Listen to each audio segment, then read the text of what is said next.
Good evening and a warm welcome to all our viewers in India and outside India. Welcome you all once again to another episode of the show. Our guest for the evening is a multi-talented or a multifaceted personality. She did her graduation in microbiology. Then she did her post-graduation in English literature, a PG diploma in journalism, and then she joined the civil services. And along the way, somewhere along the way, she also started writing and she also started painting. So she is a painter, she is a writer. It's very difficult to say what all she is. So that's our guest of the evening, Nirmala Pillai.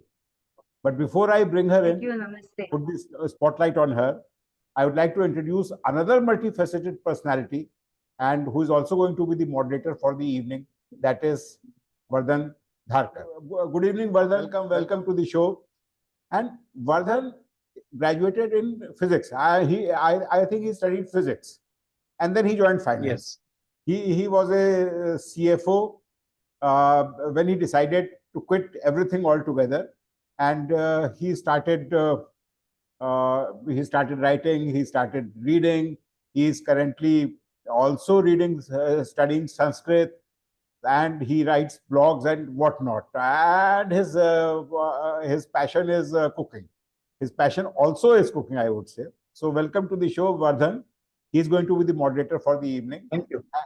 And now let me put the spotlight on the guest herself, that is Nirmala Pillai, for you. So I think I'll now move out of the frame. Welcome to the show, Nirmala. I'll move out of the frame and hand over the proceedings to Vardhan, and Nirmala take this forward. Vardhan, over to you. Thank you. Namaste to all our viewers in India and outside of India. And a warm welcome to our distinguished guest, Ms. Nirmala Pillai, to the show. I think, as Sanjay has said, she is a multifaceted, multi-talented personality. Indeed, a very rare combination for someone to be a writer as also a painter and also a poet. So there are many hats she wears at different point of time. So it will be very interesting to know her in our today's episode. So welcome, Ms. Nirmala, to our show. Thank you to all the listeners, viewers, for giving me this opportunity, and thank to Sanjay and Vardhan also. And thanks, Sanjay, for your warm introduction. Let's begin our conversation for today. So, first thing I would like to know is that when did you realize that you could write as also you could paint?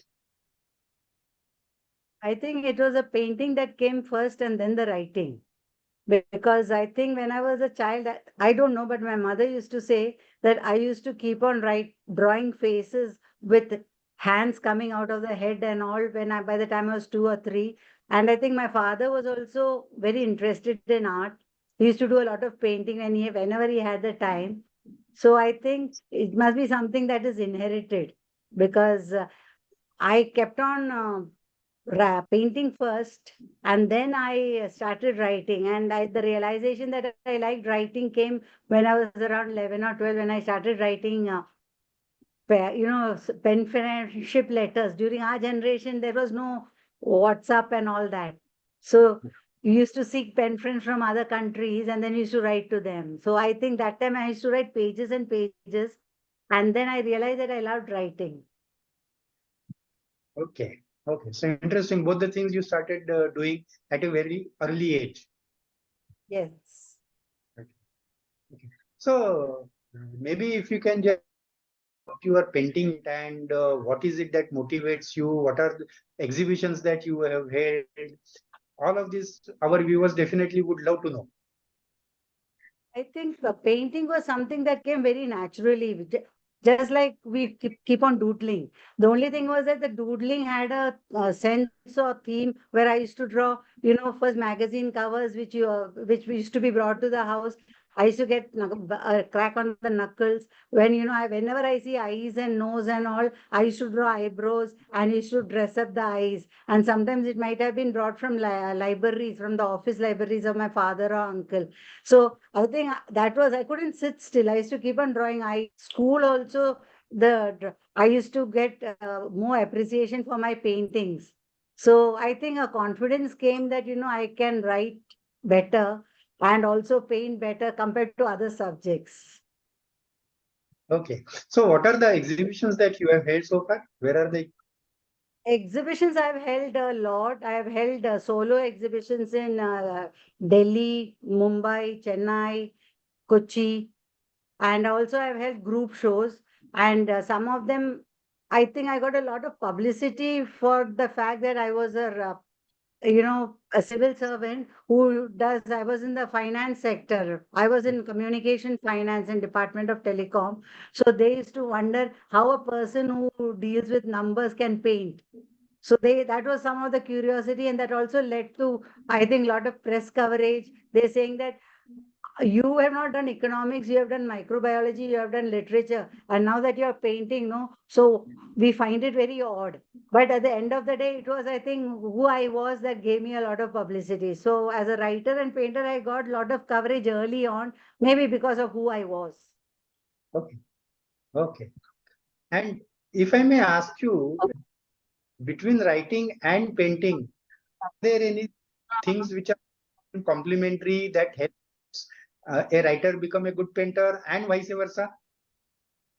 I think painting has helped me because I'm a very visual person. I think my settings and all are very descriptive, and the color. Along with that, you learn to use your five senses. I think when you write, the color, the smells, the what to say, the atmospheric descriptions, I think I go overboard with that. So I think as a painter, that is how it has affected my writing. And the emotions, I can describe it vividly. Okay. Okay. So it will be correct to say that painting and writing, if one is a good painter, it can actually help in his writing skills. Definitely. Okay. Okay. So you started your writing journey by writing poems. Maybe something Yes. about the poems that you can describe? Yes, definitely. I think my poems were my reaction. Initially, it was due to angst, when you're growing up with your mother and your siblings and all, you have irritation, you discuss, you get angry. So all that teenage feelings, that was what started my poetry. But I wrote so much that one of our relative came and said, "You're writing so much. What are you keeping it for?" So he was the first one who took it and sent it to Bharat Jyoti on Sunday. This is a Free Press Journal newspaper. They had something called Children's World. So there I sent it to them, they published it. And then for the next 2 years or 3 years, I was a regular contributor for poetry over there. And people started noticing it. So by the time I was 17 or 18, I even got write-ups in newspapers about my poetry. Okay. You remember any of your poems that you can recite for us? Yeah, I can definitely, Jayashri, just take out the poetry book. Just give me a second. While Nirmala is away, I would just like to point out that we are also recording this episode, and we will be putting it up on my YouTube channel as well as on the other social media channels. So those who are not able to join today, they can view it on the YouTube as well. Okay, I've just got my poetry book. Luckily, it was there close by. So I can, if you would like, I can read a few words. Yeah, please. Is it okay? Oh, yes. So my one of the poems is called Doctor's First Step. Because I was a science student, I think that it is an immediate reaction for taking microbiology. Doctor's first step. The whitish belly domes on the board, frozen frame mouthing an opaque cry. The frog limbs cling, holding the empty air, pleading against the pleasure of waiting still. The tea-cut flap opens the membrane doors. First step wounding to heal greater wounds. Heartless, the heart and kidney systems lie, fleshed, soft and gleaming, striking a nail in me. I cut a prayer, blood colors the sketch, painting a death for a future living. I hear the crow, feel darkening the etherized senses. The body cell by cell dissolves in the air, plotting dreams, turning neurons in my sweat. As the forceps fingers clutch the scream, the frog leaps and lands on my soul. Oh, beautiful. And, and this must This be is one my, of the this must be one this of the is like rarest first instance. experience. Yeah, this must be one of the rarest instance where a poem is written on this subject. Yeah. And it was published also. Most of these poems are published also in all the newspapers, magazines, and all. So I have collected it together and I have written this poetry, Light Between Words. Okay, okay. And when was that published? It was published over the last 25 years. Oh, okay. So that's a long journey that you have. Yeah, I started poetry. I've got 3 books of poems published, one translated into Malayalam, and then I started writing short stories, and then I wrote my first novel. Yes. So coming to your short stories, maybe if you can share what is it that motivated you to write the short stories and publish it in so many publications? So very quickly, let me interrupt. Narendrajit Kaur is there, Ji is there, who is herself an author, and she says painting can help in presenting emotions vividly in writing. So Yes, I agree with her, 100%. yeah, please continue. My short stories are that out of say 23 short stories, I think 16 or 17 has already been published. Out of that, one short story was also nominated for Best of the Net, Best of the Web in 2009, and then one short story was shortlisted for Southeast Asia Prize by the Little Magazine, and another one got the Femina. Coming to your latest book that you have published, The Secrets of Mango Rain. Something. Yes. The Yeah. title itself. Secrets of Man. Yeah, the title itself is very interesting, and I just thought that maybe I will ask you what does that title convey and how did you think about this title? Then we will go It's to a the very book good itself. question. It's a very good question because today morning I had a session in another one place in Kerala and they asked me the same question. They said, "Why do you write Mango Rain? How did that idea come to you?" The thing is, if you look at Karnataka, Kerala, and all, they call it mango showers. In Malayalam, they call it Mambaramala, that is mango rain. So I got this title. Actually, I should thank my aunt because one day, like we come for vacation to Kerala in April, May, she keeps on telling, the mango rain keeps coming only in the afternoon. And when it comes with thundering and lightning, and for the rain comes in the evening time. So people are always, very uncertain whether it will rain or it will not rain. It's very hot. Temperature is uncertain. But the best thing was that as a title, it was like a whole new generation of mangoes, which are plump and full and hanging. When the rains come, there is thundering, lightning, and wind. All that come down along with the little small mangoes also. So for me, it was like mine is a generational saga. A whole new generation is replaced with the old generation. So that replacement for me looked like mango rain. That life begins anew when the rainy season comes. So that is what the story of Secrets of Mango Rain is also. By little secrets, how events change the life, but also nature also participates in it. So, but then Okay. Nirmala, see, you Yes. are being highly philosophical. Then how come you developed a fear for flying? I developed a fear for flying because first I used to go, I think it was more to do, by when you read newspapers and all, you see this accident, that accident. I used to be superstitious, saying that if I hear one news, I will hear 3 news. And I used to be claustrophobic.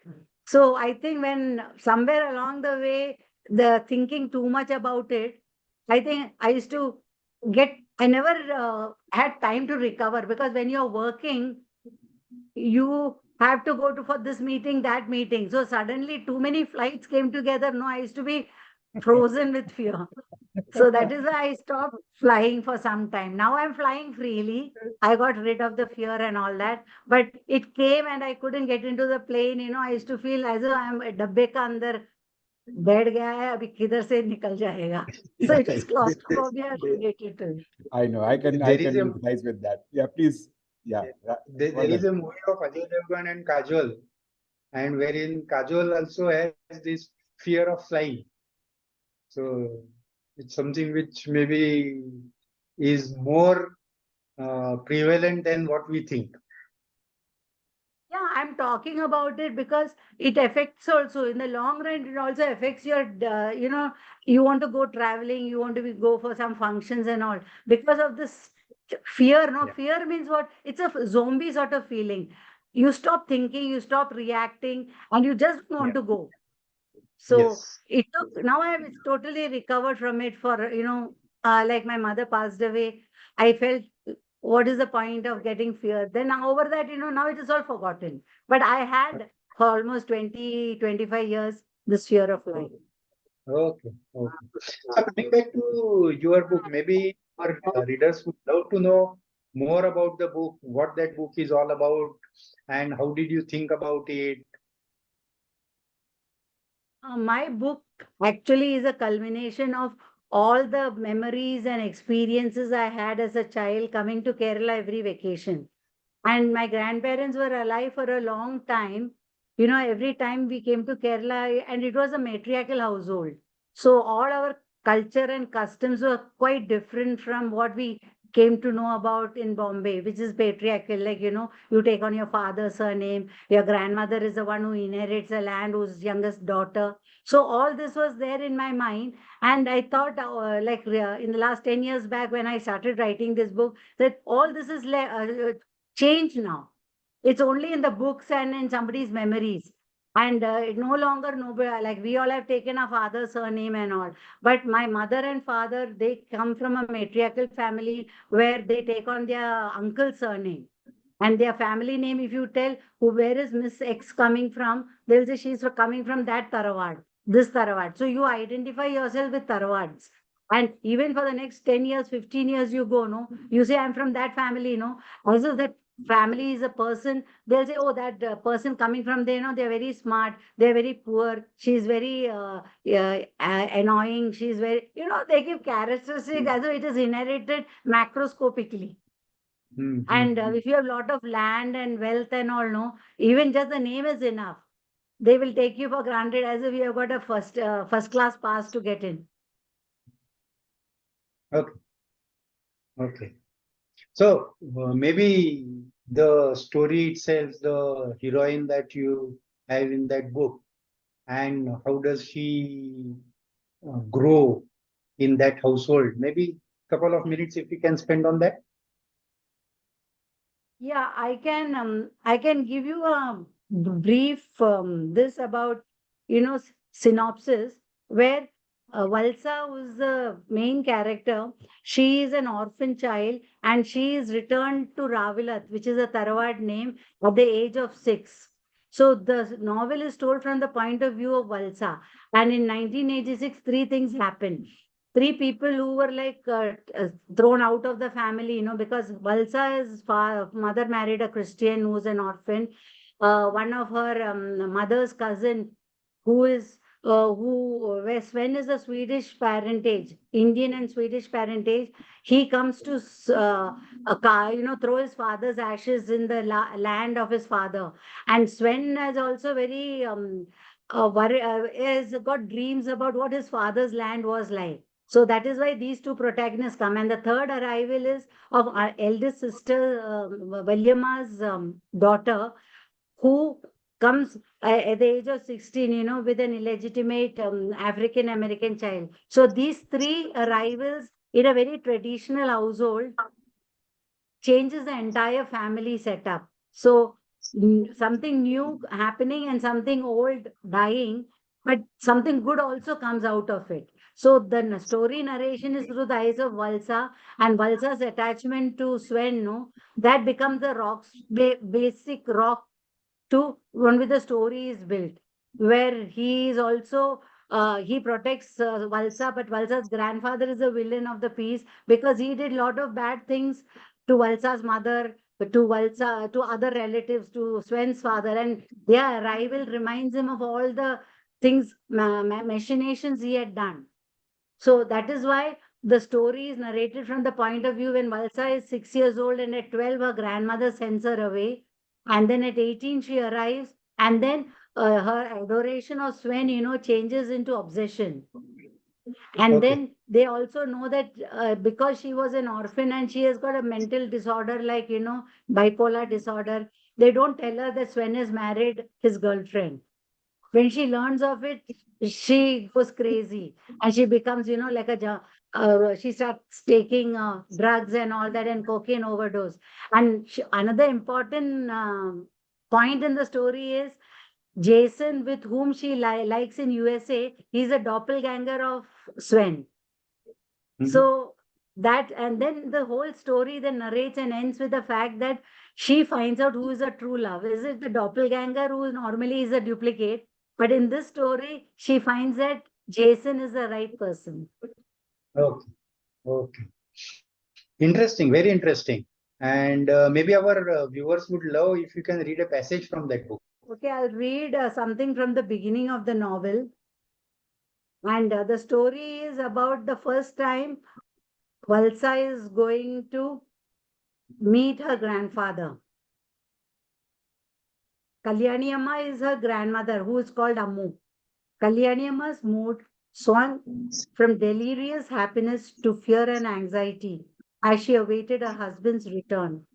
She sighed as she looked down the foliage darkened path towards the Padikura and murmured to Karthi, I am nervous. What will happen when my husband comes to know Valsa's arrival? Will he accept her as his grandchild?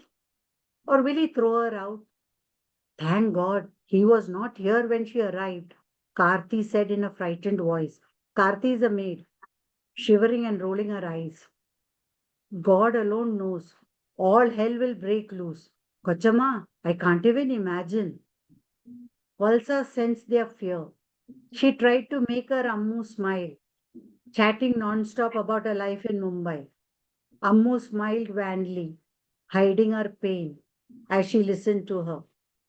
One morning, a week after her arrival, Valsa was in the old kitchen with Meenu, eating sweet appams, a rare delicacy made of bamboo rice, with pieces of jaggery and coconut milk. It could be made only when the bamboos flowered, which happened once in 12 to 25 years. Suddenly, Meenu tensed and grew still. There were screeching sounds of a car coming to a halt, car doors banging shut, and raucous male laughter. The house suddenly seemed to erupt with loud decibels and movement. Meenu's young face grew rigid and she jumped up, crying, Oh my God, Achan is back. Tension was evident in Meenu's eyes as she gathered Valsa to her, oblivious of a full mouth and sticky fingers. Meenu craned her neck to stare down the long corridor to get a glimpse of the talam, the formal living room. Valsa whimpered in terror. Meenu Chitawa, what is it? Have they come to take me away? Meenu suppressed a sob and kissed her wildly all over her face. No, no, no one will take you away. Ammu will not allow it. Thank you. Thank you very much for reading. Really interesting and engrossing. I'm very sure that our viewers would be motivated to read the full book. So, Thank you. one question I wanted to ask you is that now that you have written the book and it is already published, do you have any plans of approaching the studios or the producers to make a movie out of based on that book? Yeah, it's a very good question. Actually, I've got a literary agent, First Forays Literary Agency by Lalita Ravindran, and she encouraged us to participate in Fiki Frames.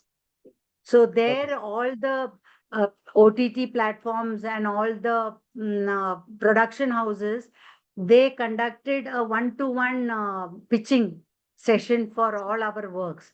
So since I was in Mumbai, I also attended it, and was pitching for this my particular novel to them. And one of the things which I learned over there, because this is the first time in my life I'm thinking, I never even knew about making a movie out of my novel. But one of the things which I learned was that they get interested in new themes, and they want some sort of conflicts, and that which can also be produced into a web series. So when you write Yeah. a standalone novel, you should also be able to take it forward for 7 episodes or 13 episodes. So when you write novels and your novel has got a potential for it, I think they will definitely have a look at it, because I think there is a crying need now. A lot of thrillers and police dramas and all are taking place, but everybody is asking, for love stories never die because it is ever fresh. But the novelty of a love story, that is also very important to them. So I think one of the learnings was that yes, you can write sagas, you can write historical fiction, but there should be enough twists and turns in the novel for them to also work on it and make it interesting. And some of them, I think, if you go to this OTT platforms, you Google, no, you will get a lot of them in Bombay. So people who are there in Bombay, they're lucky enough because most of them are approachable. And they really want, because they think at the vice president or associate vice president level, they ask, if you go to their websites, you can see them, like whether it's Yashraj Films or Civic Studios and something other. Now I can't remember immediately. They will say what they're looking for, and they're ready to listen, and you can pitch it to them. So I think this is a good opportunity, that even if your books don't sell, bookshops are not open, and you have to do a lot of self marketing, which is another sad story, I think, as writers, because we have time to write also, or we have time to sell our books. So that Hmm. is why I think every person writes a novel, no? This little germ of an idea should also be there, that yes, your future lies in pitching for OTT platforms. I think this is a very good advice that she has given all the budding authors. I think it will be good if they can follow and write accordingly, so that then the book can be converted into the movie or the episodes. Yeah, and another small point which I wanted to add is that when we write a novel, we write with the, with the imagination and with all those excitement. But when you write, also you keep a logbook of your characters, what things are happening to them. That will come in useful for your pitching for a movie and all that. Because what they want is something like a screenplay, talking Yeah. details about the character, about the setting, about the conflict points, resolution points. So when you write a novel, if after you write the novel, then you have to restart all over again. It's like Yeah. doing a PhD on your own book. So if you do that Yeah. early on, no, a lot of work is saved. Very informative and very interesting. So thank you for sharing these details with all our viewers. Uh, Coming to now, what are your future plans? Any book is in the pipeline, or now Yes, you are going yes. back to the I painting? I think first of all, I have to share that as any new, I'm a old new writer, because novel is my first one. But after writing it and getting it as a book published in my hand for the first time, no, the feeling is indescribable. Whether top five takes it or not, however, but seeing your book in complete form with a bind and all that, so this particular book of mine, when I saw it with the cover as I decided, I was very happy to get it in my hand.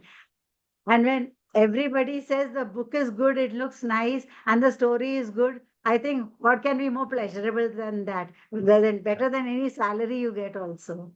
Absolutely, absolutely. The pleasure of that is something which cannot be measured. It's invaluable, Indescribable, like. Yeah, and indescribable. I completed the first draft of my second novel. After getting this, you feel so enthused. I've completed the draft of my second novel, and I've got 2, 3 storylines. So I found my purpose in life also, it is to write. The Okay. act of writing, the right of writing is right. RITE. The right of writing is always. Yeah. So we hope to see your book in immediate future. My first draft, the second book. Ah, The second book, I've just finished the first draft, and I think I really need an agent is also important because they help you a lot. Otherwise, I was hanging on to my novel for 10 years, and it was Lalita's advice that made me realize that nobody will come in search of me. I have to go with my book to somewhere and show, right. bring it into light. So Yeah. she made me think practically. Okay. Okay. So Sanjay, do we have time for rapid fire round? Yeah, please go ahead. 3-4 minutes. Okay. Yeah. Okay. So we also have a rapid fire round in our the show. I hope you will enjoy participating in that. I hope so. I hope so. So let's start the rapid fire. What gives you more satisfaction, painting or writing? Painting. Painting. Painting, Okay. but long run writing. Both are important to me, but painting is very quick to do. Writing, I have to use my head. Yeah. Yeah. Yeah. Mumbai or Cochin? What do you love more? I love my Mumbai. Kochi is for holidays. Amchi Mumbai. Perfect.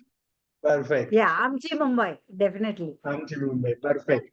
Then Kindle or physical copy of the book? Physical copy of the book any day. Okay. Now that you love Mumbai more than Cochin, then you love Batata Vada or you love Vada Sambar? I like Batata Vada. No, Perfect. but when she comes to Delhi, then she has dosa in that Sagar Ratna. Yeah, Sagar Ratna I have. That is there because that was the closest place to Civil Service Institute. Otherwise, we go to CP, Connaught Place. Yeah. There are some Ah. places we go. Bengali Market. Yeah, please. Yes. Yes. One thing that you always carry with you. I always carry a small book with me to write down all the words and phrases that come to me. I Okay. always carry a And small one book. okay, and one thing that you miss most. I miss most. What I miss most is, I think, the greenery of Kerala sometimes. That I have got a longing for. When I see green and the sky, I think I feel calm and peaceful. Yeah, I think that almost everybody will be missing in the urban jungle. Yeah. So When you stay on congratulations. top of a tower. So congratulations, you have passed the rapid fire round with flying colors. And Thank now you. I hand over the proceedings to Sanjay and wish you all the best for your future endeavors. Namaste. Thank you so much. I must thank Sanjay and Mr. Vardhan and all the people who are participating. So thank you, Vardhan. Now, very quickly, Narendrajit ji said that it was an interesting reading when you were talking about your book and reading an excerpt. And then she also said to write is a right. Awesome. And Priya had said it's such a beautiful story. The reader is kept wanting for more. Any plans for a sequel? Definitely. And now I myself am excited thinking, walking, sleeping, thinking, how Valsa and Sven and Meenu, like the triangle, how their relationships are going to develop. As you write, it will also develop. So looking for, yeah, Priya, I hope that answers your query. Yeah, she gives a big thumbs up. Yes, Priya is one of my well-wishers. No, we all are. Yeah, that thank we you have so to. much. Okay, so that brings Vardhan, you were saying something? No. Okay, so that brings us to the end of today's show. Please do read Nirmala's Secrets of Mango Rain and do share a review on Amazon and other social media platforms because that is very important for any author to evolve. Please do that. And so thank you very much for an interesting episode, Nirmala and Vardhan. And watch out for, once again, I'll repeat that we will be sharing the recording of this episode on my YouTube channel as well as on other social media handles. So please do watch there also. And we do hope, Nirmala, that in the years to come, and we'll have a longer session with you about how to pitch your book to the producers. Yeah, definitely. I have got replies from 4 of them. So I'm also keeping my fingers crossed and hope to God that one day I'll see all my characters come alive on screen. Wonderful, wonderful. Looking forward to that. That brings us to an end of this episode. The next episode is going to be on 12th May. Please do watch out for the notification about the next artist and the show. Thank you all very much. Bye-bye. Thank you and have a nice day and week. Have a nice weekend ahead. Thank you. Bye-bye.